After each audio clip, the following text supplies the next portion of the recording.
The champagne glass in Chaka Khan's hand stopped halfway to her lips when she heard it. Her her song, playing on the radio at this pre-Grammy reception in New York City. But it wasn't her voice singing it. It was Whitney Houston's voice, soaring and perfect, taking I'm Every Woman to places Chaka had never imagined when she recorded it 14 years ago in 1978. The song was #1 on Billboard, Whitney's version, not hers, and everyone in this room knew it. It was February 1992, and the music industry's biggest night was just hours away.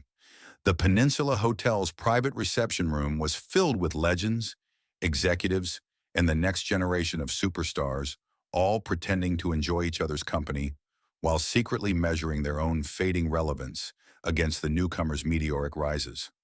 Chaka Khan, at 40 years old, was no stranger to this game.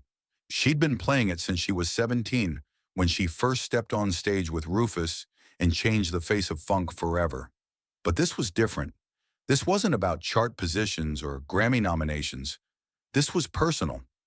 Across the room, Whitney Houston stood surrounded by Arista Records executives, her beauty almost otherworldly in a silver gown that caught every light in the room. She was 28 years old at the absolute peak of her powers, and she had just done something that very few artists ever managed to do. She had taken someone else's signature song and made it bigger than the original. The Bodyguard soundtrack was breaking every sales record imaginable, and I'm Every Woman was a massive part of that success. Whitney had turned Chaka's funk anthem into a pop phenomenon, introducing it to millions of people who had never heard the 1978 version. People who would now forever associate those words with Whitney's voice, not Chaka's. Chaka set down her champagne glass and began moving through the crowd. She wasn't angry exactly. She was something more complicated than that. Proud, maybe. Threatened, definitely. Grateful, perhaps. But also deeply, viscerally aware that something that had belonged to her for 14 years was slipping away, becoming someone else's legacy. People stepped aside as she approached, sensing the energy shift in the room. Everyone knew what was about to happen. The original queen was about to confront the new princess, and nobody wanted to miss it. But what nobody in that room knew, not even Chaka herself, was that the conversation about to take place would change both their lives forever and teach the entire music industry a lesson about grace, humility, and what it really means to honor those who came before you. This wasn't going to be a confrontation. It was going to be a masterclass in how two queens could share a throne without diminishing either crown. Whitney saw Chaka approaching, and her smile faltered for just a moment. She'd been dreading this encounter for months, ever since Clive Davis first suggested she record I'm Every Woman for the Bodyguard soundtrack. Whitney had said no at first. That's Chaka's song, Clive, she'd told him in his office. I can't touch that. But Clive had insisted, promising it would be respectful, that they'd get Chaka's blessing, that it would introduce a new generation to the original. Whitney had finally agreed, but only after making Clive promise that Chaka would be properly credited and compensated. Now, standing in this reception room with everyone watching, Whitney wished she'd trusted her first instinct and said no. Chaka stopped directly in front of Whitney, close enough that the conversation would be private despite the dozens of eyes locked on them. The executives around Whitney quietly stepped back, giving them space but not so much that they couldn't hear if voices were raised. For a long moment, neither woman spoke. They just looked at each other, two of the most powerful voices in music history, separated by a decade of experience and a song that belonged to both of them now, whether they liked it or not. That's my song, baby, Chaka finally said, her voice low but not hostile. There was no anger in it, but there was ownership, a simple statement of fact that couldn't be argued with. You sang it beautifully. I mean that. You really did. But it's mine. You know that, right? She wasn't being cruel. She was being honest. And in that honesty was a question that went deeper than the words. The question was, do you understand what you've taken from me? Do you understand what it feels like to hear your own creation coming from someone else's mouth? Someone younger? Someone the world loves more right now? Whitney's eyes filled with tears instantly. Not the pretty tears that celebrities cry for cameras, but real tears, the kind that come from shame and respect and the sudden, crushing weight of understanding something you should have understood all along. Miss Khan, she said, and her voice was smaller than anyone in that room had ever heard it, stripped of all the power and confidence that made her a superstar. You're absolutely right. Without you, there's no me. Without your voice, without what you created, I wouldn't have had anything to sing. The room had gone completely silent. Even the ambient music seemed to have stopped, though that might have just been perception, the way everything goes quiet when you're witnessing something important. Chaka studied Whitney's face, looking for insincerity, for the calculated manipulation that so many young stars used when they were caught in an uncomfortable moment. But all she saw was genuine emotion, real respect, and something else. Fear, maybe, that she'd disappointed someone she admired. "Can I say that on stage tonight?" Whitney asked, and the question hung in the air between them, like a bridge being offered across a river neither of them had expected to cross. "At the Grammys, can I tell everyone what I just told you? Can I make sure the world knows where that song came from?" It wasn't a publicity stunt. It wasn't damage control. It was a genuine offer to share the spotlight that was currently shining entirely on Whitney, to redirect some of that light back to the woman who deserved it. Chaka felt something shift inside her chest, some tight, protective thing she'd been holding on to since the moment she first heard Whitney's version on the radio. It wasn't jealousy exactly, though that was part of it. It was more like grief, the kind of grief you feel when something you love grows up and leaves home and becomes something different, something that doesn't need you anymore. But Whitney wasn't taking her song away. She was asking permission to share it, and there was a difference between theft and tribute that Chaka was just now beginning to understand. Before Chaka could answer, Clive Davis appeared at Whitney's side, sensing the tension and ready to smooth things over with his legendary diplomatic skills. "Ladies," he said with a smile that didn't quite reach his eyes, "everything okay over here?"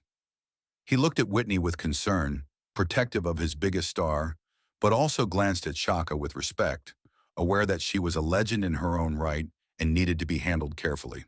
"We're fine, Clive," Chaka said, not taking her eyes off Whitney.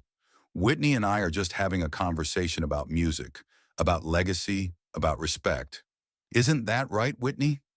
There was a test in the question, a final moment for Whitney to prove whether her tears and her offer were real or just performance. "Yes, ma'am," Whitney said quietly. "We're talking about making sure everyone knows the truth, that you're the queen, and I'm just grateful you let me borrow your crown for a little while." The humility in her voice was absolute, and it broke something open in Chaka that she hadn't even realized was closed. That night, February 25th, 1992, Whitney Houston won the Grammy for Record of the Year for "I Will Always Love You." When she took the stage to accept the award, the entire music industry was watching, waiting to see if she would mention Chaka, if she would keep the promise she'd made in that hotel reception room hours earlier. The orchestra began to play her off before she could finish her acceptance speech, the way they always do when speeches run long, but Whitney held up her hand, refusing to leave the microphone. "Wait," she said, her voice cutting through the music. "There's something I need to say, and I need you all to hear it." The orchestra stopped. The producer in the control booth made a decision to let her continue, sensing that whatever was about to happen was more important than commercial breaks or time constraints. Before the bodyguard, before any of this, there was a woman named Chaka Khan who sang a song called "I'm Every Woman." And what she created, the power, the joy, the absolute soul of that song that belongs to her forever. I just borrowed it. Is Chaka here tonight? In the audience, Chaka Khan sat frozen in her seat. She hadn't expected this. She thought maybe Whitney would mention her in passing, give her a quick thank you in the middle of a list of other people. But this was different. This was Whitney Houston at the peak of her career, on the biggest night in music, using her moment to redirect the spotlight to someone else. "Chaka, could you come up here?" Whitney asked, and the camera found Chaka in the audience, tears streaming down her face. For a moment, she didn't move. She couldn't move. This wasn't how these things worked. Young stars didn't share their moments with the artists they'd covered. They took the glory and moved on. But Whitney was standing on that stage, holding out her hand, waiting. Chaka stood up and made her way to the stage, moving through the applause that was growing louder with each step she took. When she reached Whitney, The younger woman pulled her into an embrace that felt like both an apology and a coronation. Then Whitney did something that nobody, not even Clive Davis, had anticipated. She handed Chaka the microphone. "Sing it with me," Whitney said quietly, just loud enough for Chaka to hear. "Let's show them how it's really done." And without any rehearsal, without any preparation, the orchestra began playing "I'm Every Woman," and two of the greatest voices in music history began singing together, their voices intertwining in a way that made it impossible to tell where one ended and the other began. The performance lasted 4 minutes, but it felt eternal, like watching two planets align in a way that only happens once in a generation. Whitney sang with respect, leaving space for Chaka to shine, deliberately pulling back her own power to let the original artist's voice take center stage. And Chaka, for her part, sang with a freedom she hadn't felt in years, rediscovering her own song through the lens of what Whitney had done with it, hearing new possibilities in lyrics she'd sung 1,000 times before. When the song ended, the standing ovation lasted so long that the producers had to cut to a commercial break just to make up time. Backstage, Whitney and Chaka stood together in the wings, both of them crying, both of them laughing, both of them understanding that something rare and beautiful had just happened. They hadn't just performed a song. They'd created a blueprint for how artists could honor each other across generations without diminishing anyone's legacy. "You didn't have to do that," Chaka said, wiping mascara from under her eyes. "That was your moment, your Grammy, your night." But even as she said it, she knew that wasn't true. It hadn't been Whitney's night alone. It had been both of theirs together, and it had been more powerful because of the sharing. Whitney shook her head. "No, Miss Khan, that song was always yours. I just got to hold it for a little while. And now," she paused, searching for the right words, "now maybe people will go back and listen to your version and understand where all of this came from. That's what I wanted. Not to replace you, but to remind people of you." Years later, in 2019, 7 years after Whitney's death, Chaka Khan sat for an interview where she was asked about that night at the Grammys. The interviewer wanted drama, wanted the conflict that the media had tried to create back in 1992. The original versus cover narrative that made for good headlines but terrible truth. Chaka shut it down immediately. "She didn't steal my song," Chaka said, her voice firm with conviction. "She immortalized it. There's a difference. Stealing is taking something and making people forget where it came from. What Whitney did, what she insisted on doing, was taking my song and making sure more people than ever knew it was mine. She gave me back my flowers while I was still alive to receive them." Chaka's voice broke slightly on those last words, the weight of Whitney's absence making itself felt even after all those years. The interviewer pressed further, asking if Chaka had felt threatened when she first heard Whitney's version on the radio, if there had been a moment of anger or resentment. Chaka was quiet for a long time before answering, and when she did, her words carried the weight of experience and perspective that only time can provide. "Of course I felt threatened," she admitted. "I'd be lying if I said otherwise. When you hear your song, your creation, coming from someone else's mouth, someone younger, someone the world is obsessed with, your first instinct is to protect what's yours, to hold on tight and say mine. But Whitney taught me something that night that I've never forgotten. She taught me that there's enough room for all of us, that her success with my song didn't diminish my version, it amplified it. After she covered I'm Every Woman, my royalties went up, way up. But more importantly, young people who'd never heard of me started seeking out my music, wanting to hear the original, wanting to know the story. The truth was that Whitney's version of I'm Every Woman had introduced Chaka Khan to an entirely new generation. Sales of Chaka's 1978 album spiked in the months after The Bodyguard was released. Radio stations started playing both versions, often back-to-back, letting listeners hear the evolution of the song across 14 years and two distinct vocal approaches. Music critics wrote retrospectives about Chaka's career, contextualizing her influence on Whitney and countless other singers.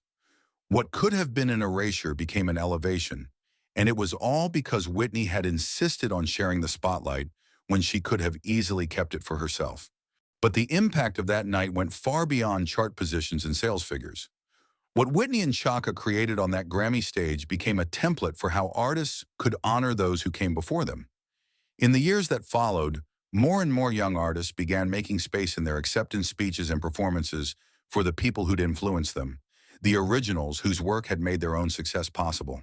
The culture began to shift from competition to collaboration, from erasure to acknowledgement, and it started with Whitney Houston handing Chaka Khan a microphone and saying, "Sing it with me." For Whitney, that moment represented something equally profound. She'd spent years being told she was too pop, not black enough, that she'd sold out gospel and R&B for crossover success. The criticism hurt, even though she tried not to show it.